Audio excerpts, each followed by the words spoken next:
Okay, so for today for you, I have a bunch of stuff to go over. I sold about 32 cards.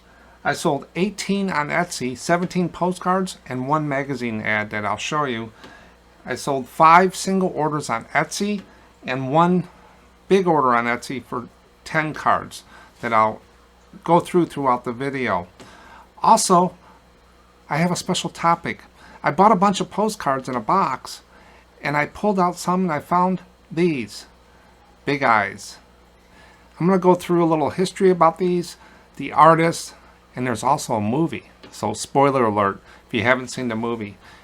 But I'll go through those and we'll go over some of the pricing, and it's a pretty interesting story. I actually watched the movie. Then I got a postcard term, generic. What do they mean by, in the postcard world, generic? And I got about 4 viewer comments that I pulled from YouTube in different places. Okay, now I'm going to get into the what sold. I do have a lot of cards to go through, so I'm going to do them pretty quick.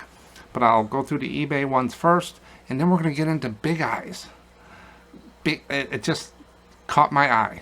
They're really neat cards, and you can't miss them if you're looking for them. So let's go through. So I sold 18 cards on eBay, but one of the first things I sold was this. These were magazine ads from larger magazines like Life and stuff like that, and this is actually Colgate Cold Power laundry detergent, and I think it's probably 1950s, maybe 40s or 50s. I think I'd have to check on there, but somebody bought this. How I mail those is I mail them in the rigid, larger envelopes in there. And if you notice, it does have an inventory number on it. Just like my video when I was pulling the stuff, I knew exactly where it was. But this will go out today. It does go first class since it's larger on there. All I do is just print out a first class label and put it on there. This is one of the ones I did not do priority on because they just are not that great of sellers. Postcards and magazine ads did not. I will still do first class. It just didn't make business sense on those. And these are flats and these are not consumables where someone needs them right away. So, but this will go first class. I also send these international as well. I've had people buy 5 of them. I'll put 5 in the same thing. There is a piece of cardboard inside here to make sure it doesn't think. And I have them pre-done, so it's very simple, pre-boarded, ready to frame or whatever. I probably have about 400 to 500 of those listed, and I probably have 600 magazines I got to go through and cut out, but I've been so busy with the ships and the other postcards that I haven't added any more to that in a while. So the first card that sold on eBay is Mother Goose Land. Now it's going to be a drop day. Some kind of little wooden ship, some guys on there. Just a chrome card. Sold between $4 and $5. Next card is a boat. No, it's a ship. When I get into viewer comments, you'll know what I mean. This is the ship USS Midway, aircraft carrier. Nice chrome card.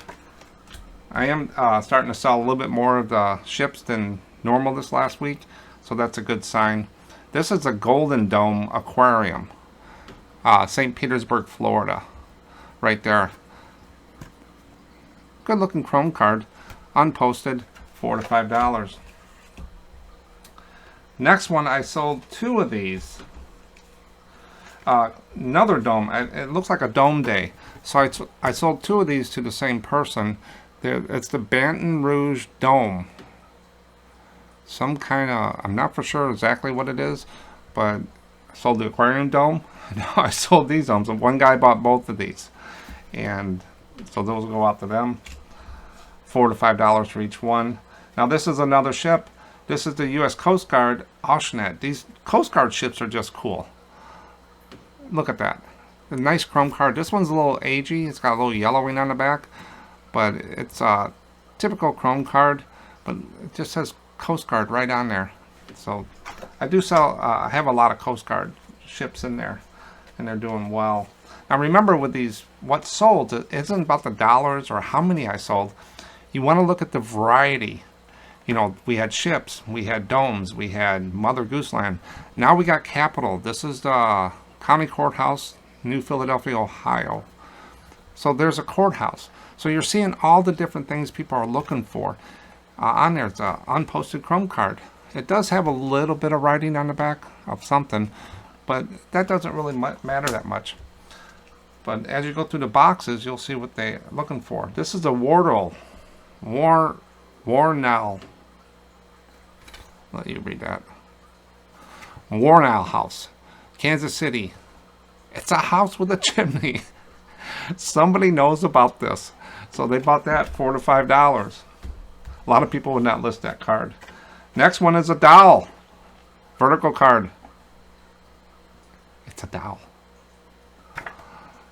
Catherine Crusdow, donor, Massey's Department Store, Annual Convention, 1979. And this is on a lighter stock. This is one of those lighter postcard stock on there.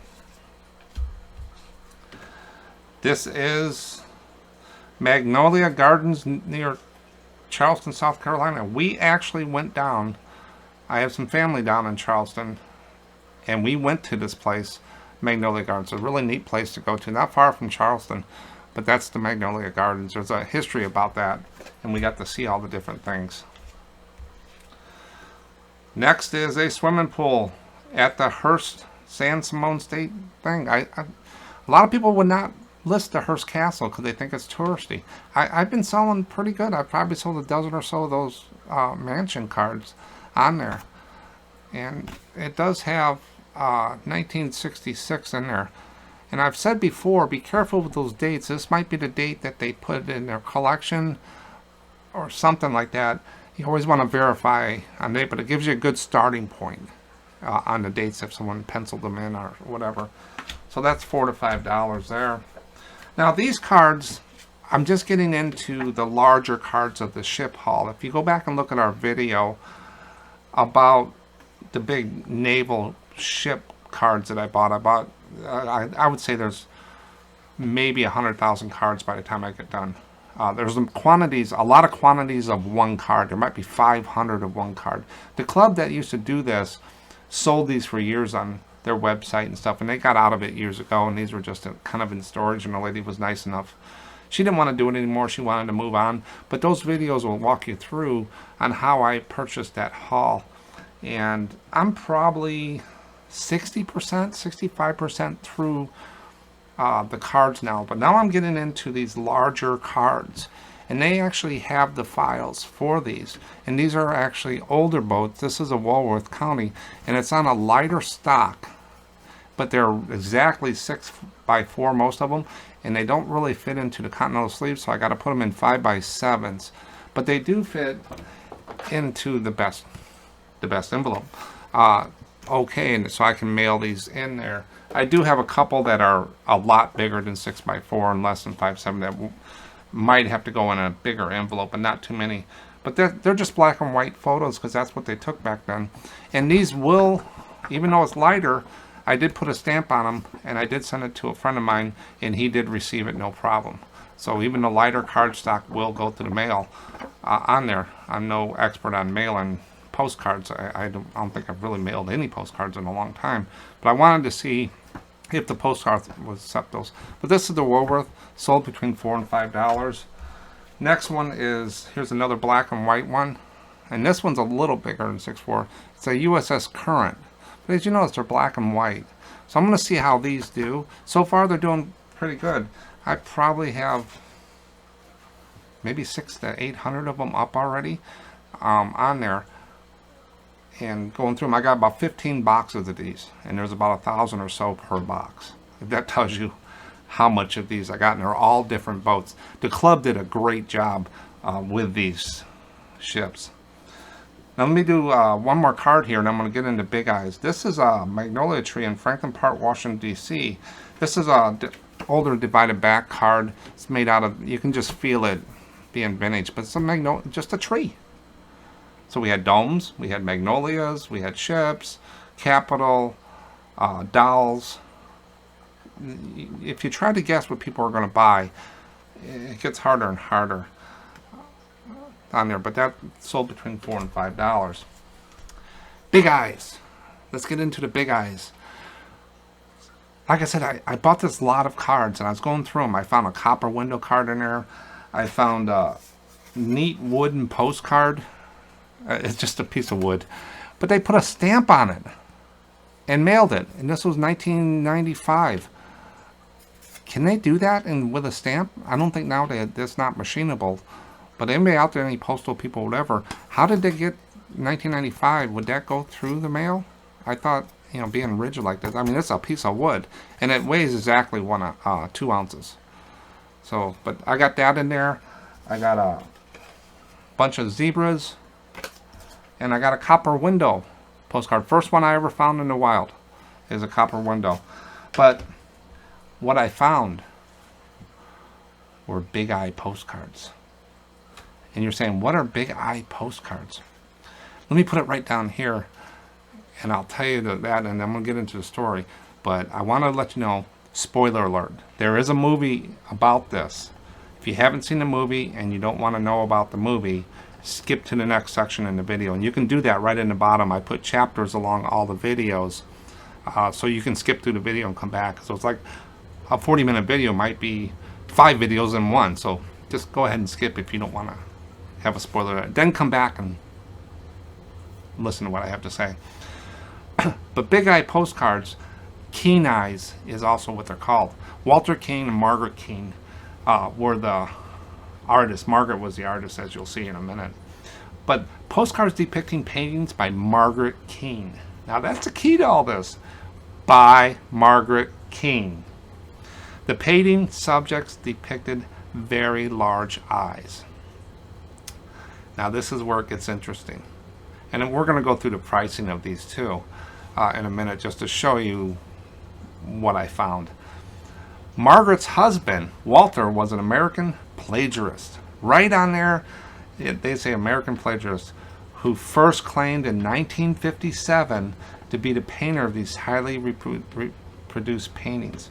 So he claimed he was the painter, but his wife really was. Walter widely reproduced the artwork wherever he could. Here's one of the postcards of the 3 I have. This is what they mean by the big eyes. The way she painted were the eyes. Now the cat didn't really have 2 big eyes, but that one had eyes. And there's Walter. That's her husband that claimed that he was the painter, when really Margaret was the painter. So this is one of the 3 cards I'll show you. In 1970, Margaret Keane announced on a radio show that she was the real creator of the big eye paintings. She ended up suing Walter, and at the hearing the judge ordered Margaret and Walter to paint a big eye painting. So they couldn't come to terms in the court, so the judge says the only one way to do this, and this is where the spoiler comes in, I want you guys to paint, you got 2 hours or something like that to paint a painting. Margaret said fine. Walter was like, oh crap, I got to do something here. And Walter ended up not able to produce a painting where Margaret did. And the courts awarded in favor of Margaret. Walter said he had a sore shoulder. So all this time he was out there reproducing this stuff, saying that he was the painter, getting all the praise, and here she is locked up in a room painting every day, 12, 14 hours a day, so he could go out and reproduce these and make money. And they did make a lot of money. You got to see the film. The film was produced by Tim Burton, and it's called Big Eyes. So if you went out on, I think we watched it on Pluto or something, it popped up, but I did watch it. And it was done by Tim Burton, so it was done pretty well. And it's called Big Eyes and was released in 2014, and it's based on this story. So it's very interesting to see that movie, but I've seen these cards once or a couple times before, but I never really knew what they were. And this time I said, I'm going to go through and take a look at this. So the other 2 cards that I have of big eyes is this one. And there's names to these. I forgot the names of this one on there. But you can see the big eyes. It's kind of creepy. But Walter's on the back reproducing. He reproduced the crap out of these. And so that's a vertical card. And this is probably one of the best depictions I got of the big eyes. You can see right there. So she has a distinct style. And the dog even kind of has bigger eyes on there too. So if you see these cards, you'll know what they are now. Big eyes. But watch the movie. Now let's get into some pricing of these cards. I wanted to bring this up because postcard pricing is just all over the board. You know, this card here, I might buy this card, put it up for $5, $6. Then someone else sells one for $20. But then I can also probably find the same card in an auction for $1 and $1 shipping. So you got to get what you need out of it, what your time is, and what you got into it in supplies, you know, listing, your store fees. All that stuff's got to go into it. Those people with $1, they're doing quantity. It's a whole different model on there.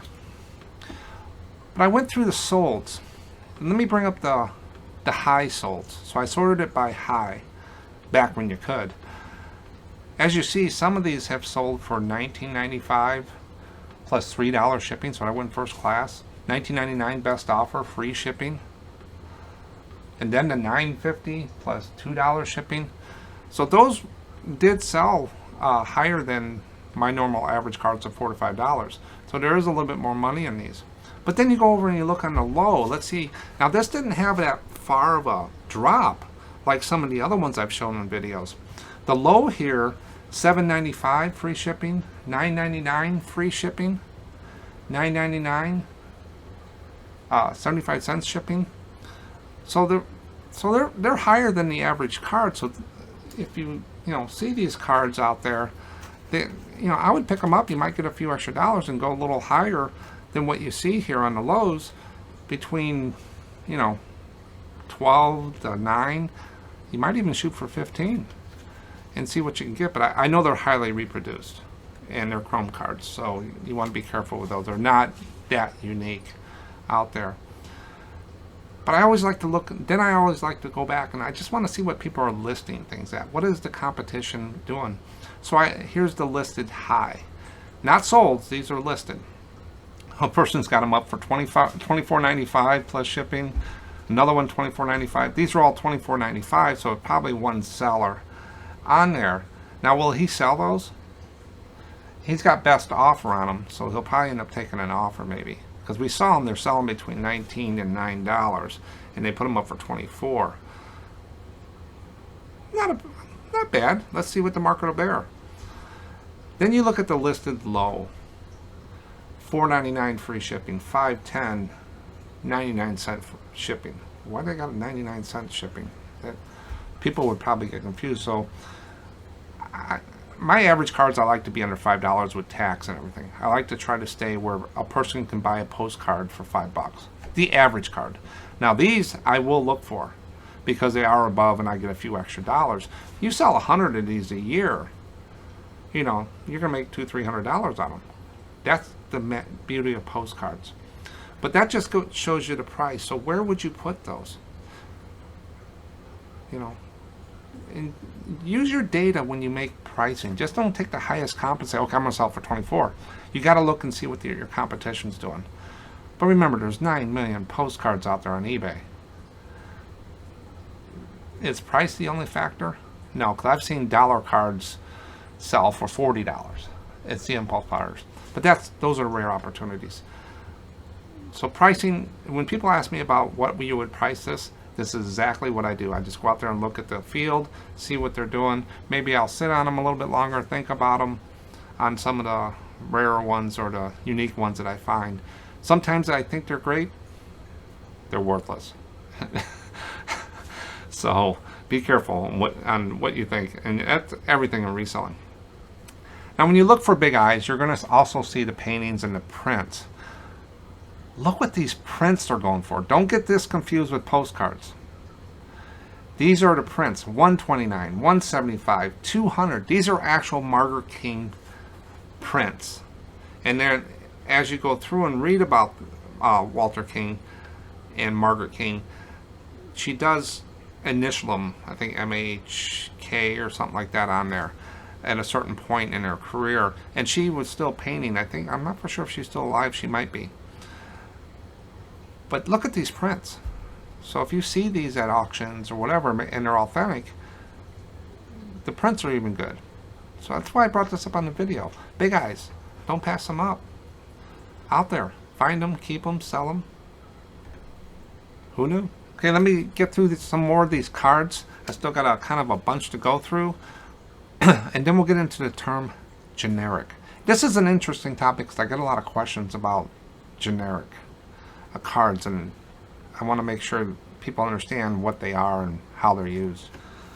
The next card that sold on eBay was Lit Chow's restaurant. It's a building. It's a restaurant. It's a building. And it's in New York City. $4 to $5. Last one that sold on eBay is Berks County Courthouse and Service Center, Reading, Pennsylvania, vertical card. Nice quality stock on there, very stiff. So on there, $4 to $5. Now on Etsy, when people buy cards, 90% of the people buy cards from me, they buy them singly.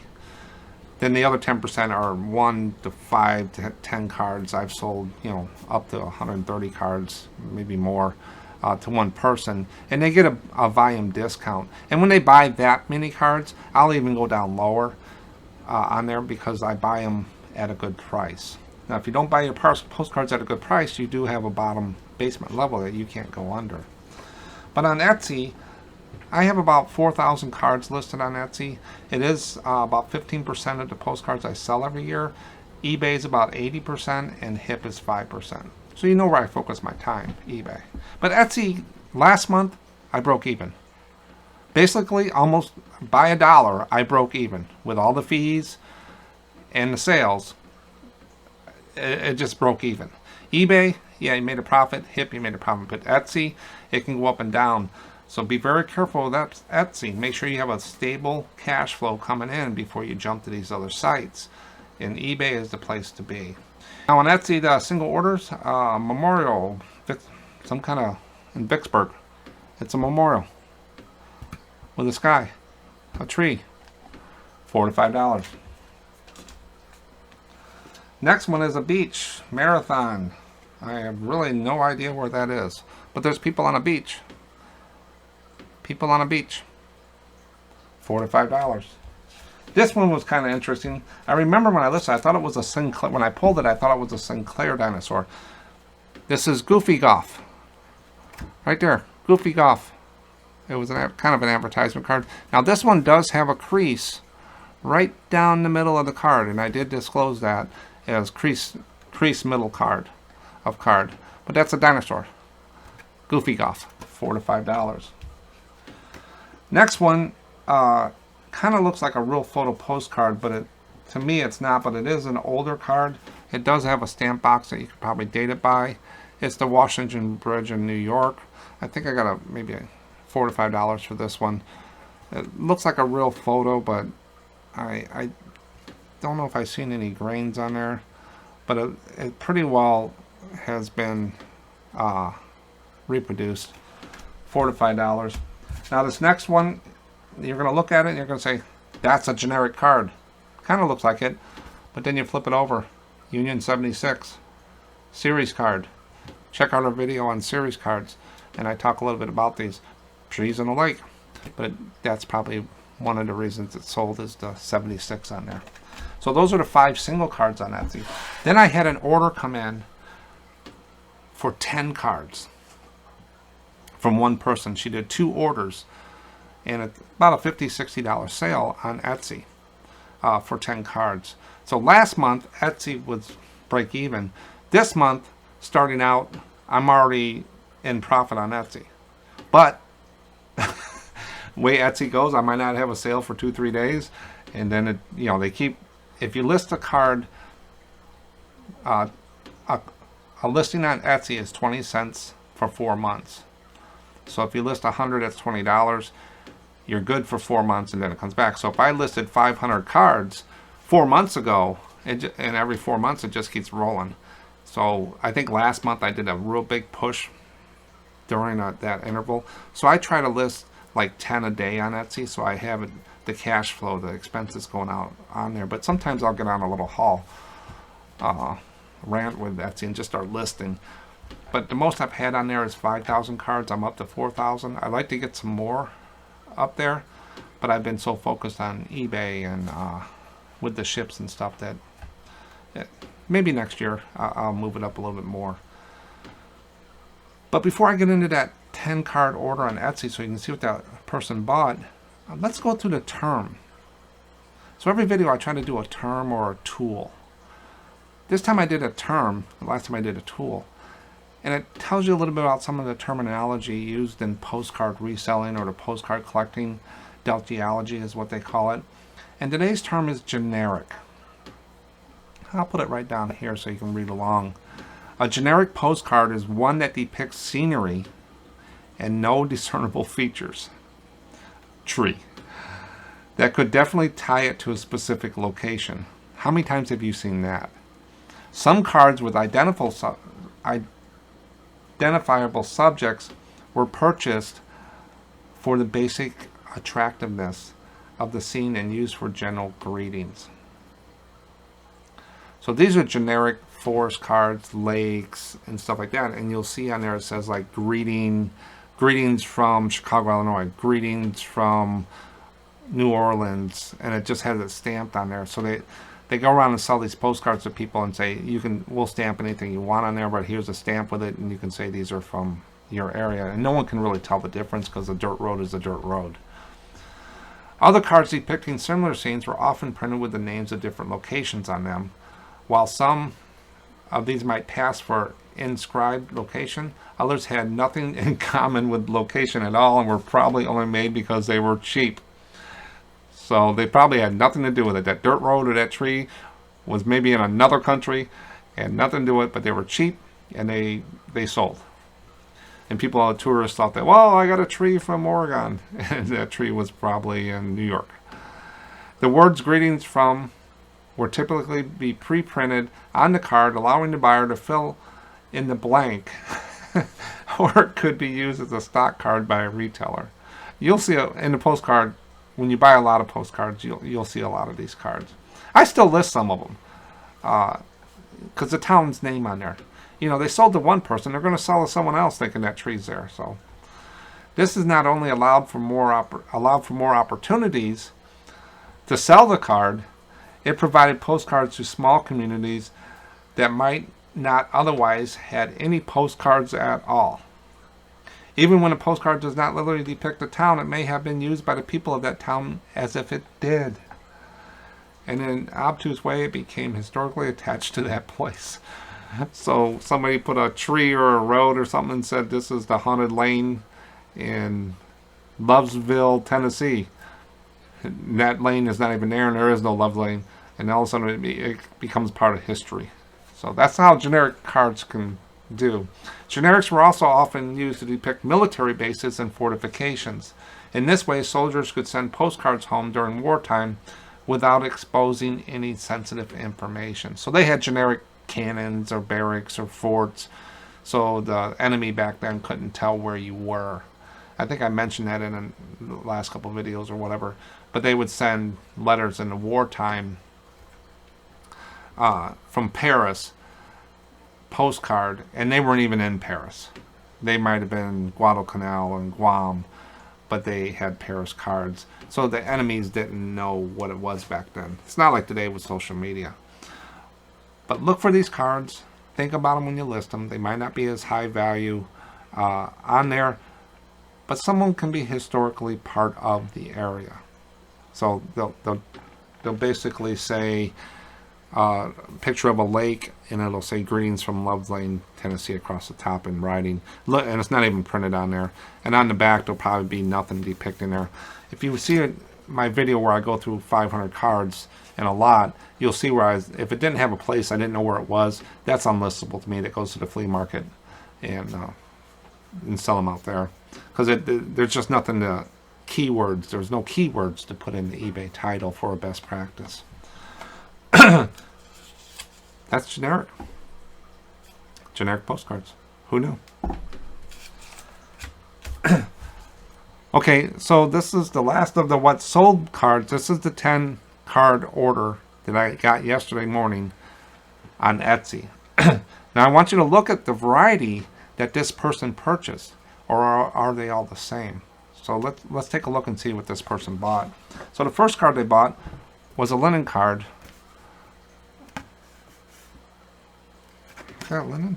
Yeah, that's a linen card. Linen card of Abraham Lincoln statue. Got a statue. Next one, airplane view of Washington, D.C. Linen card. Got a trend going here. Washington, D.C. Next one, Capitol Office Building. White border card. Capitol Building. 3 Washington, D.C.'s. Next one, U.S. Treasury Department. Linen card. Washington, D.C. 4 Washington, D.C.'s. Next one, the little church around the corner in New York City. You'll see a lot of this card. You want to make sure you get that in the title, little church around the corner. It's a linen card. You can tell by the blue, and I can just feel it. This was actually posted in 1944. So that was a linen card. So we got 4 Washington, D.C.'s and a church, New York City, East Coast. City Hall and Municipal linen card, New York City.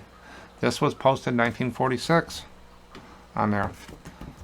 2 New York City, 4 Washington, D.C., East Coast. Now, they change. This is sheep on a range. Sheep. Bunch of sheep. I've sold cards like this before. So this sold between $4 and $5. It's a divided back card. It does have some writing from a flea market booth or antique booth. I don't take those off. But sheep. So we went from the East Coast to sheep. Now we're back to Washington, D.C. John F. Kennedy card. This was posted in 1963 on there. All these cards sold $4 to $5. Then we get into the West. Grand Canyon. Hoppy Point. I actually rode the donkeys, the mules down there. Me and my wife and friends, we went all the way down and spent the night down in the bottom of the canyon, then took the donkeys back up, the mules on there. Interesting. Very interesting. I don't know if they do it anymore. But now we got the Grand Canyon in there. And the last card this person bought is Some Kid in a Breeze. Very light cardstock on this one. Some kid on there. So 10 cards to one person, and you saw the variety they were looking for. How did they find those? Did they search for each one of those cards? No, they went into my Etsy store, and they seen the pictures, and they liked that card, they bought it. They liked that card, they bought it. They liked that card, they bought it. Same way with eBay. Make sure you get the key titles in there. Once you get them in there, you want them to stay. So keep buying more. Volume discounts. I have a video on volume, how I use volume discounts on eBay. You make more money when they buy more than one card, because you can put them in the same envelope for the same amount of shipping. I do free shipping on postcards. So if I can put 4 postcards in one envelope for 1 ounce for 53 cents with eBay standard envelope, I don't refund that money. That's part of why I can sell the cards lower, is I do a lot of multiples. So this order here, the 10 would be packed up in a first class package. When they bought $60 worth of cards, I'll pay the $3 to ship it to them first class. Like I said, I didn't go to all priority on postcards because it just not make business sense. That or magazine, but all my toys and everything, I'm 100% priority now. So that's everything that sold. 32 cards. Not a bad day. Lot better day than a few days ago. But ever since the change with eBay and stuff, I've still sold postcards. Now let's get into some viewer comments. And this, like always, this is my favorite part of it, because it gets me to communicate with you. And you can ask questions, and hopefully I answer as many as I can. So the first comment I got is a compliment. Love this, Mark. Always enjoy listening and learning during your shows. Thanks. Thank you. I enjoy those comments. It makes me just want to keep doing more. And I hope they're interesting to everybody. But if anybody's got any ideas, cards, video ideas, shoot them over. I keep a list of them all. And I got a bunch of stuff ready for next year that I'm going to go through that I hope help everybody. The next comment was kind of interesting. So the Navy guys must cringe every time you say boat. I don't know. I wasn't in the military, so I was calling all these naval ship cards boats. And it made me stop and think, oh, was that bad etiquette? And so I started calling them ships, but I do slip. As you know, I'm really bad with names. I wrote back to the guy. I said, oh, maybe they are ships or something like that. But I also told him my brother-in-law was in the Navy, 20-year submarine guy. He didn't call them ships or boats. He called them targets. All surface ships were targets to the submarine guys. So they're targets, boats, ships. I'll try to use ships going forward, and if I offend anybody, I'm sorry. Is there really a difference? Leave it in the comments if there's a difference between a boat and a ship. If you look at the comment for this one in the video, they actually went out and Googled ship and boat, and they said a ship can carry a ship or something like that on there. But ships. Next one, I would have thought that 90% of those would have been unlistable. He's talking about the 501 postcards I went through in the video. It says pulling orders. If you want to go check that out, get a cup of coffee, because it's 50 minutes of me pulling postcards and putting them in 3 different stacks. But people are asking me to do that, and that shows you exactly how I think on the first pass of a box. But he said 90% would have been unlistable. I guess I'm not a fan of modern postcards. That's the beauty of postcards. If you're at the higher level and you sell them for more, you work that to death. If you're like me, you work on the meat and potatoes down at the bottom there, in the middle, divided back and down, basic cards. That's really what I niche into. I know about our PPCs. I know about these. If I see them, I will sell them, the higher price ones, but I do not actively search for those. I work in the divided back and down. That's my niche. I like to focus on stuff. I am getting more into cancels and some more higher end stuff in the area of that. But if you want to learn more about the unboxing lot thing I did, check this video out. It is a little long.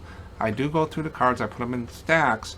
Ones I won't list, the average ones that I will list, and then the cards that I found that I need to do more research on out of 501 postcards. And I plan to do it again in the future, but not right away. My arm was ready to fall off, but it was important to go through that. It helped me on there. But check this video out. And get a cup of coffee, sit down, watch some of it, come back, watch some more, skip through it, whatever. But it's a pretty fun video. A lot of people liked it on there. That's all I got for today. Thanks for watching.